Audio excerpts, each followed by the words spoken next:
परिस्थिति कोई है भाई, चले लड़ने, चल पड़ते हैं लड़ने, हम लड़ लेंगे। पीछे ले लिया तीर कमान, सोचते हैं शारीरिक तीर चलाएंगे। अब भाई परिस्थिति कौन सी थी, तीर कोई और चला दिया, सामने कोई और खड़ा था, तीर कोई और मार दिया, क्या होगा? मैं अपने प्रोफेशन से दूं तो पेशेंट को दवाई कोई और देनी थी, दे तो क्या होगा अगर ऐसा हो? हार्ट का पेशेंट है, उसे बीपी की दवाई दे दो। किसी के पेट में दर्द हो रहा है, उसे हार्ट की दवाई दे दे। ऐसे कर रहे हैं विश्वासी आजकल, सच में ऐसा हो रहा है। विश्वासी लोगों को पता नहीं कौन सी परिस्थिति में कौन सा तीर चलाना है, कौन सी बीमारी में कौन सा वचन बोलना है, इंटरव्यू देने के समय कौन सा वचन बोलना है, बीमारी के समय कौन सा बोलना है, कर्जे के समय कौन सा बोलना है, कलेश के समय कौन सा बोलना है। गलत दवाइयां दी जा रही हैं और विश्वासी विश्वासी को खिला रहा है गलत। बाहर तो कम ही खिलाता है, एक दूसरे को पहले खिलाते हैं। तेरा ये काम नहीं हो रहा, ये वचन तेरे लिए बिल्कुल सही। पता तो खुद को भी नहीं है, पता खुद को भी नहीं है। गलत दवाइयां एक दूसरे को दे दे के इतना विश्वास में कमजोर कर देते हैं कि जहां उसने आत्मा ने तगड़ा होना था वो ऐसे होना चाहिए था, ऐसे वचन मिल रहे थे विश्वास के, लेकिन विश्वासी ही विश्वासी को गलत खुराक खिलाई जा रहा। तो क्या हो रहे थे काम? आत्मा तगड़ी होने के बजाय क्या हो रही थी? दिन पे दिन डाउन, कमजोर, पता नहीं चल रहा भाई क्या हो रहा है। दवाई गलत जा रही है, खुराक गलत जा रही है।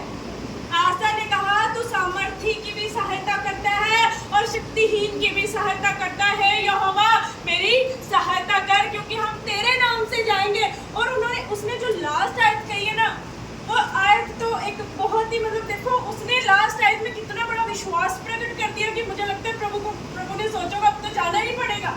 लास्ट आयत में देखो उसने क्या बात बोली है, तेरे नाम का भरोसा करके। इस लाइन से पढ़े आप, तेरे नाम का भरोसा करके हम इस भीड़ के विरुद्ध आए हैं। पहली बात उसने कहा कि हम तेरे नाम का भरोसा करके आए हैं। तो आप और मेरे को भी अपनी परिस्थितियों में क्या कहना है कि हम तेरे नाम का भरोसा करके आए हैं। दूसरी बात, हे यहोवा तू हमारा परमेश्वर है। हे यहोवा तू मेरा परमेश्वर है। इस ऐसे कहे दो प्रभु से कि तू मेरा है।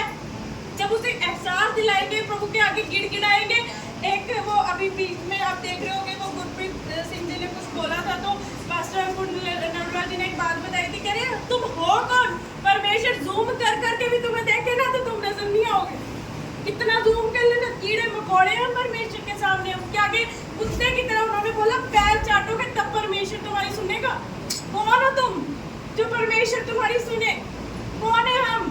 कौन हूँ मैं जो परमेश्वर मेरी सुने? हाँ, लेकिन जब उसके सामने गिड़गिड़ाते, दीन बनते, नम्र बनते, वो शिरोमणि बनाने की ताकत रखता है। लेकिन जाना किसे पड़ेगा? हमें। अब उसने क्या कहा कि इस भीड़ के विरुद्ध हम तेरे नाम से जाएंगे। और लास्ट है, देखो क्या लिखा है, मनुष्य तुझ पर प्रबल न होने पाए। मनुष्य किस पर? परमेश्वर प्रभु ने, उसे पता था कि मैंने क्या बात बोलनी है। हमें पता है हमने क्या बात बोलनी है, हमें पता होना जरूरी है। उसने कहा कि मनुष्य तुझ पर प्रबल ना होने पाए। उसने ये नहीं कहा कि मनुष्य मुझ पर। कितनी बड़ी बात है। हम एक एक शब्द से देखो कितना कुछ सीख सकते हैं, अगर सीखना चाहें तो। अब पढ़ना नहीं वचन को, किसी विश्वासी से सुन लिया, प्रभु के दास से सुन लिया, उन्होंने तो भाई छोटी बात आधे घंटे 15 मिनट में हमको क्या पूरी बाइबल तो पढ़ के नहीं सुनाएंगे, थोड़ा सा कहीं से हिस्सा बता देंगे। अब जैसे मैंने आपको बताया, मेहनत तो आपको रोज करनी है, आधा पौना घंटा 1 घंटा परमेश्वर के वचन के लिए निकालें। जब आप इसको पढ़ना शुरू करेंगे, धीरे धीरे धीरे धीरे ये आपके विश्वास को बढ़ाएगी। धीरे धीरे आप शब्दों पे तर्क करना सीखेंगे। धीरे धीरे आप सीखेंगे कि ये शब्द क्यों इस्तेमाल हुए। इस शब्द पे बहुत देर आप सोच सकते हो कि अगर चाहता तो आशा ये कह सकता था कि मनुष्य परमेश्वर मुझ पर प्रबल ना हो, पर उसने बात ही पलट दी कि तुझ पर प्रबल ना हो, तो अब तो हो ही नहीं सकते थे। जब बात इसने कहती कि प्रभु तुझ पर प्रबल नहीं हो सकते मनुष्य, बात खत्म। प्रभु ने कहा अब तू पीछे हो जा, लड़ाई किसकी है? और उसके बाद देखो लिखा है, तब यहोवा ने कूशियों को आसा और यहूदियों के सामने मारा और कूशी क्या हो गए? भाग गए। वो अपने सामने से ऐसी तितलियां भागेंगी